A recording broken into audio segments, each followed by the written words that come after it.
Several state agencies continue to work around the clock to clear roads and help stranded travelers. Currently, almost all Indiana counties, they're still under a travel advisory, watch, or warning. Fox 59 State House reporter Hannah Adamson gives us a closer look into storm response efforts and how the weather has affected those of us all across the state.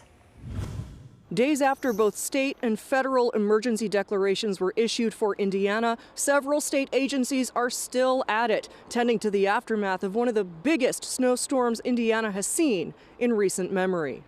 And we anticipate to stay busy over the next few days. From Saturday night through Monday morning, Indiana State Police says it responded to roughly 500 crashes and 400 slide-offs statewide. We had 5 of our police cars hit in various places around Indiana. The Indiana Department of Homeland Security says 48 Indiana National Guard teams are assisting ISP, with most teams in the southern part of the state. They have the larger vehicles, the Humvees that are out, and they work in close collaboration with state police to determine locations where motorists are stranded. Even with the snowfall subsiding, most of Indiana still remains under a travel advisory, watch, or warning. We encourage Hoosiers to continue to limit their travel if possible. If you don't need to go, stay home. This weekend storm now tied for the 14th biggest snow system in Indiana's history. In Evansville, the winter storm producing 12.5 inches of snow, the city's second largest snowstorm on record since 1948. I've seen a few snowstorms in my time, but this is by far, I think, the worst. All executive branch offices not involved in the state's storm response remained closed on Monday, including every single branch of the BMV. And for the first time in years, the Indiana House canceled its Monday session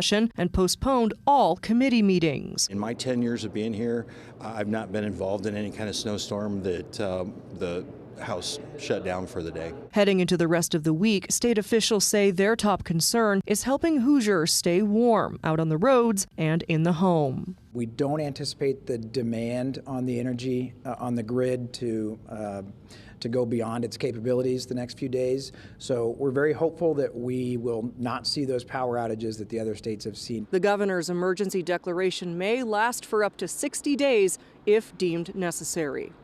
Reporting from Fishers, Indiana, I'm Hannah Adamson. Well, as we check in on